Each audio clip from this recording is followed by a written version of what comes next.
উড়ন্ত বিমানে laser light মারলে কি হয়? মজার নয়, হতে পারে ভয়ঙ্কর বিপদ। বন্ধুরা, রাতের আকাশে উড়তে থাকা একটি বিমান দেখলেই অনেকের মনে হয় লেজার পয়েন্টার দিয়ে সেটিকে লক্ষ্য করা মজার হবে। কিন্তু আপনি কি জানেন এই কাজটি শুধু বিপজ্জনকই নয়, অনেক দেশে এটি একটি গুরুতর অপরাধ। চলুন জেনে নেওয়া যাক উড়ন্ত বিমানে লেজার লাইট মারলে আসলে কি ঘটে। যখন একটি বিমান অবতরণ বা উড্ডয়নের সময় নিচু উচ্চতায় থাকে, তখন পাইলটকে অত্যন্ত মনোযোগের সঙ্গে রানওয়ে, আবহাওয়া এবং বিভিন্ন যন্ত্রপাতি পর্যবেক্ষণ করতে হয়।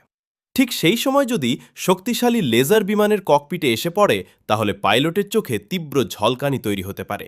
এর ফলে কয়েক সেকেন্ডের জন্য দৃষ্টিশক্তি ঝাপসা হয়ে যেতে পারে, চোখে অস্বস্তি তৈরি হতে পারে, এমনকি সাময়িকভাবে কিছুই দেখা নাও যেতে পারে।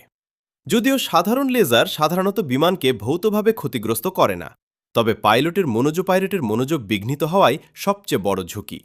ভাবুন তো, শত শত যাত্রী নিয়ে একটি বিমান অবতরণ করছে, আর ঠিক সেই মুহূর্তে পাইলটের চোখে তীব্র আলো পড়ল। এমন পরিস্থিতি দুর্ঘটনার ঝুঁকি বাড়িয়ে দিতে পারে। এ কারণেই বিশ্বের বিভিন্ন দেশে বিমানের দিকে ইচ্ছাকৃতভাবে লেজার তাক করা আইনত দণ্ডনীয় অপরাধ। অনেক ক্ষেত্রে জরিমানা, এমনকি কারাদণ্ডও হতে পারে। বিমান চলাচল কর্তৃপক্ষের তথ্য অনুযায়ী প্রতি বছর হাজার হাজার লেজার সংক্রান্ত ঘটনার রিপোর্ট পাওয়া যায়। তাই বিমানবন্দর এলাকার আশেপাশে লেজার ব্যবহার নিয়ে বিশেষ সতর্কতা অবলম্বন করা হয়।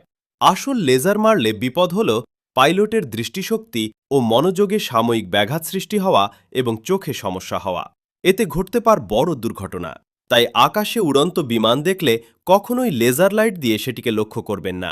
কয়েক সেকেন্ডের একটি ভুল কাজ শত শত মানুষের নিরাপত্তাকে ঝুঁকির মুখে ফেলতে পারে। ভিডিওটি ভালো লাগলে লাইক দিন, শেয়ার করুন এবং এমন আরও বিজ্ঞানভিত্তিক ও চমকপ্রদ তথ্য জানতে চ্যানেলটি সাবস্ক্রাইব করুন।